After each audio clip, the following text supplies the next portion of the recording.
रामभाव मार्गी प्रबोधिनी के अध्यक्ष श्रीमान गोपीनाथ जी,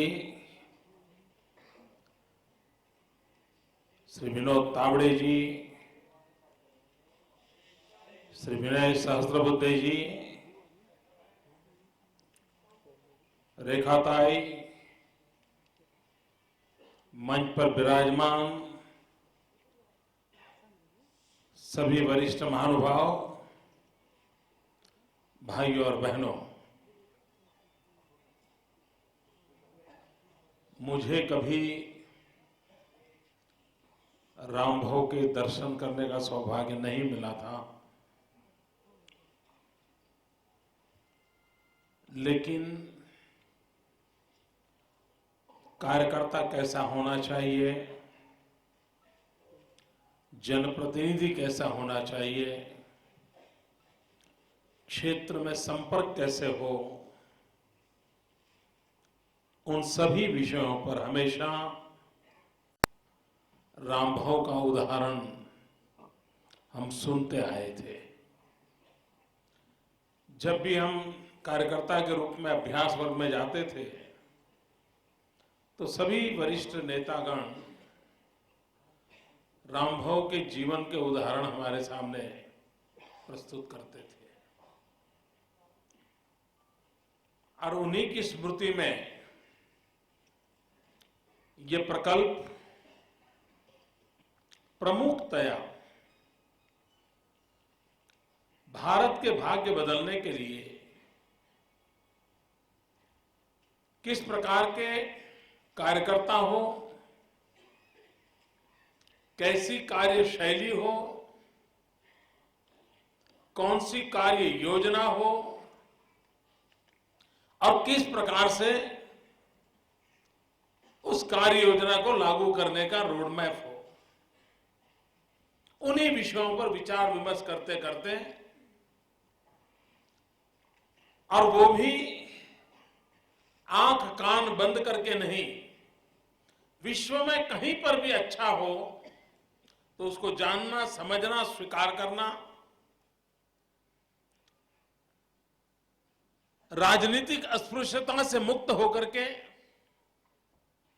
हिंदुस्तान के किसी भी कोने में किसी भी राज्य के विचार वाले व्यक्ति ने अगर अच्छा किया है तो उसका भी आदर करना, उसका भी स्वीकार करना, इस प्रकार के भाव के साथ ये प्रकल्प चला है। और इसलिए विनय सहस्त्रबुद्धे जी ने जिन जिन लोगों के नाम दिए थे उन सबको मैं अभिनंदन करता हूं, उनका स्मरण करता हूं कि उन्होंने एक ऐसी जीवंत संस्था, एक ऐसी जीवंत व्यवस्था, एक ऐसा प्राणवान प्रयास अविरत रूप से चालू रखा है और जिसका लाभ देश और विदेश के सार्वजनिक जीवन में काम करने वाले अनेक लोगों को मिला है। उनको प्रेरणा भी मिली है, ताकत भी मिली है, रास्ता भी दिखाई दिया है और चलने की आदत भी लगी है। और इस प्रकार का प्रयास करने के लिए मैं इन सभी बंधुओं का बहुत बहुत अभिनंदन करता हूं, धन्यवाद करता हूं।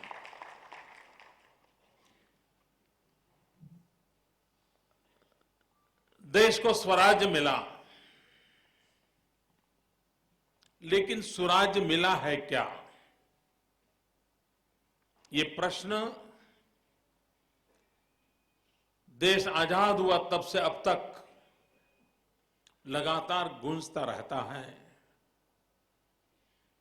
और ये हम सबका दायित्व है कि इन सवालों के जवाब हमको खोजने पड़ेंगे। एक मान्यता बन गई है कि छोड़ो यार, सब बेकार है, छोड़ो यार, कुछ होने वाला नहीं है, पता नहीं पिछले जन्म में कोई पाप किए होंगे इसलिए यहां पैदा हुए हैं। सब ऐसे ही है भाई, अपना घर भरेंगे, कुछ नहीं करेंगे, छोड़ो यार, ये तो कुछ होना ही नहीं है। कहीं पर भी जाइए, आप 10 लोगों से बात करोगे, 8 लोगों के मुंह से यही स्वर निकलता है, यही स्वर सुनाई देता है, घोर निराशा। सब लोग मान चुके, सब डूब चुका है। भाइयों बहनों, बाकी क्या करे, कैसे करे, कौन करे, कब तक करें, इन सवालों के जवाब उचित समय पर शायद मिलते रहेंगे, लेकिन सबसे पहले उस सवाल का जवाब हमें देना होगा, 120 करोड़ देशवासियों को देना होगा, और वो प्रमुख आवश्यकता है विश्वास होना।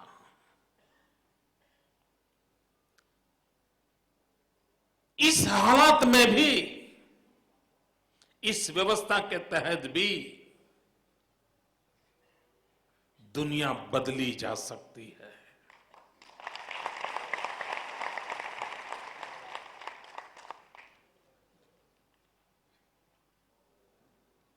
ये जो बहानेबाजी खोजी जा रही है, नहीं इसके कारण ये नहीं हुआ, फलाने कारण नहीं हुआ, ढिकने कारण नहीं हुआ, तब तो कभी सुराज्य नहीं आ सकता।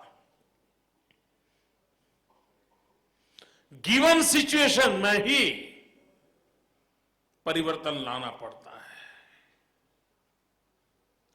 किसी गृहिणी को हफ्ते पहले अगर बता दिया जाए कि 6 मेहमान आने वाले हैं और वो खातिरदारी ढंग से करे, वो कोई नई चीज नहीं है। लेकिन अचानक दोपहर 12 बजे 6 मेहमान आ जाए और 1 बजे की ट्रेन पकड़नी है, और तब जिस प्रकार से वो मैनेज कर करके खाना वाना खिला देती है, तब पता चलता है कि यहां कुछ दम है।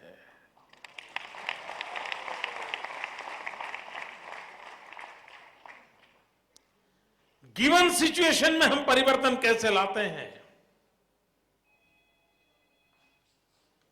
और मैं मित्रों गुजरात अनुभव से कहता हूं और बड़े आत्मविश्वास के साथ कहता हूं, हकीकतों की धरातल पर खड़े रह करके कहता हूं, यही संविधान, यही नियम, यही कानून, यही मुलाजिम, यही फाइलें, यही सेक्रेटेरिएट, ये सब रहते हुए भी स्थितियां बदली जा सकती है।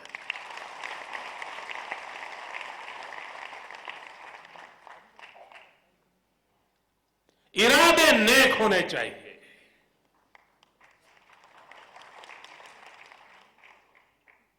और अगर इरादे नेक है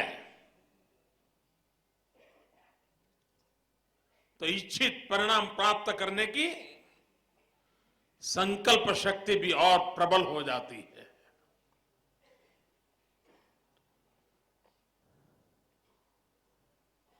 और इसलिए मैं पुणे की धरती पर एक कहना चाहता हूं कि निराश होने का कोई कारण नहीं है।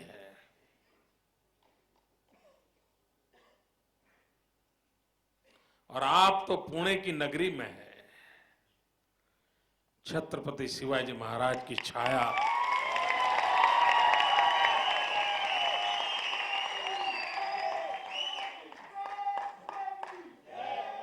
मित्रों ये दुर्भाग्य रहा कि छत्रपति शिवाजी महाराज की जब भी चर्चा होती है, घोड़े पर और तलवार इसी के आसपास हम उनको याद करते हैं। लेकिन अगर गहराई से देखें तो गुड गवर्नेंस की दुनिया में छत्रपति शिवाजी महाराज का नाम भी सिरधर सबसे ऊंचाई पर है। और आज के शासकों को तो छत्रपति शिवाजी की तरह इतनी भागा दौड़ी भी नहीं है, इतने युद्ध भी नहीं है और इतनी परेशानी भी नहीं है। उस समय जिंदगी का सर्वाधिक समय घोड़े पर बिताया हो, हर पल तलवार चलाने के सिवाय कुछ काम बचा ना हो, ऐसे संघर्ष के वायुमंडल में भी किस प्रकार से उन्होंने गुड गवर्नेंस की दिशा में कदम उठाए थे। अष्टप्रधान की व्यवस्था वो अपने आप में टीम स्पिरिट का उदाहरण था।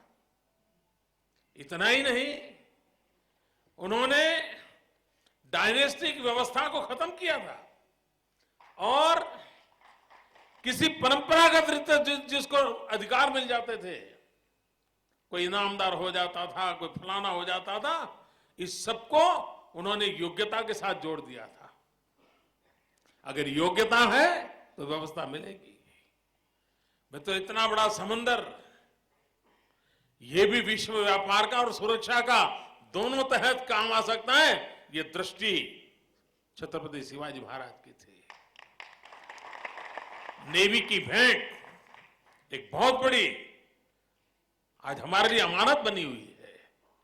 ये सारी चीजों को अगर देखें, आज भी इतने सालों के बाद महाराष्ट्र में पानी के लिए जो इंफ्रास्ट्रक्चर बना है, उस पर पुरानी चीजें जो खुदाई में हाथ लगती हैं, तो छत्रपति शिवाजी महाराज के जमाने की एक स्थान से दूसरे स्थान पर पानी पहुंचाने का इंफ्रास्ट्रक्चर के नमूने आज भी उपलब्ध होते हैं। यानी संघर्ष के उस कालखंड में भी इस महापुरुष ने एक ग्रेट एडमिनिस्ट्रेटर के रूप में हमारे सामने उदाहरण प्रस्तुत किए हैं। लेकिन मुझे मालूम नहीं इन लोगों को छत्रपति शिवाजी महाराज से भी कुछ सीखने की फुर्सत है कि नहीं है।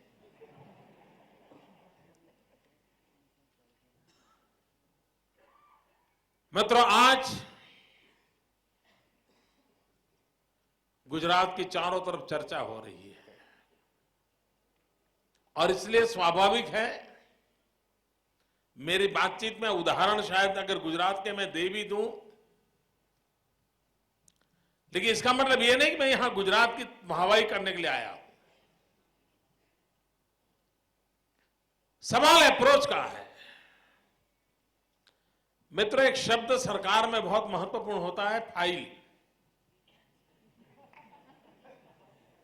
सारी सरकार उसी पर चलती है, FILE। मित्रों, सुराज्य लाने के लिए और ज्यादा कुछ करने की जरूरत नहीं है। एक काम करने की आवश्यकता है, ये जो 4 अक्षर है ना, उसका प्लेसमेंट बदलना है। FILE को LIFE करना है।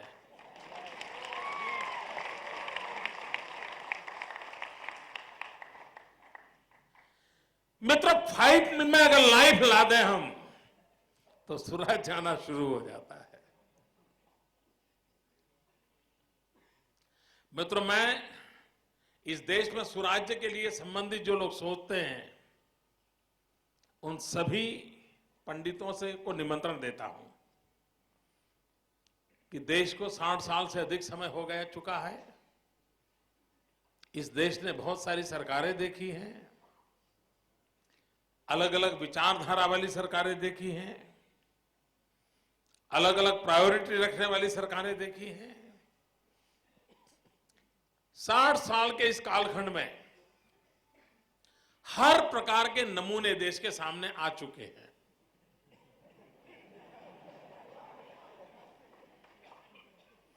और निकट भविष्य में कोई नए नमूने आने की संभावना नहीं है।